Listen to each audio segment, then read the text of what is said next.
Informasi lainnya, saudara, dua pelaku jarimah zina dieksekusi cambuk masing-masing sebanyak 100 kali oleh petugas Kejaksaan Negeri Lok Sumawe. Ya, pelaksanaan hukuman cambuk untuk pasangan ini digelar secara terbuka di halaman kantor Satpol PP Kota Lok Sumawe.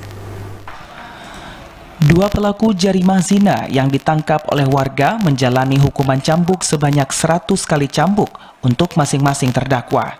Eksekusi ini dilakukan kemarin jelang sehari Ramadan 1444 Hijriah agar kedua terdakwa bisa menjalani ibadah puasa Ramadan. Eksekusi cambuk yang dilakukan oleh Kejaksaan Negeri Lok Sumawe digelar secara terbuka di halaman kantor Satpol PP WH Kota Lok Sumawe sehingga menjadi tontonan warga sekitar. Saat menjalani eksekusi, kedua terdakwa sempat beberapa kali mengangkat tangan karena merasa kesakitan, sehingga petugas medis harus berulang kali memeriksa kondisi terdakwa.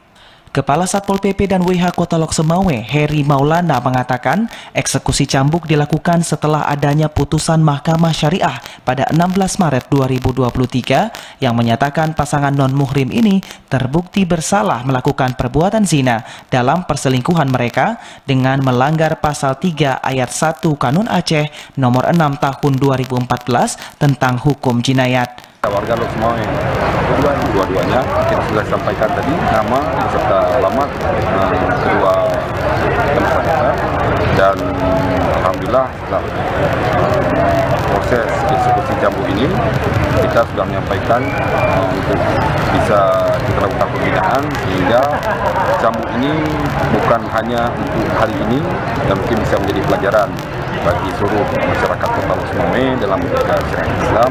Terkhusus saya sebagai pimpinan di sini memang lagi gencar-gencarnya mengeksekusi seluruh masalah pelanggaran syariat Islam di Kota Lok Sumawe. Heri Maulana menambahkan eksekusi cambuk yang dilakukan di depan umum untuk memberikan efek jera dan pelajaran kepada pelaku maupun masyarakat agar kasus pelanggaran syariat Islam di Lok Sumawe tidak terjadi lagi.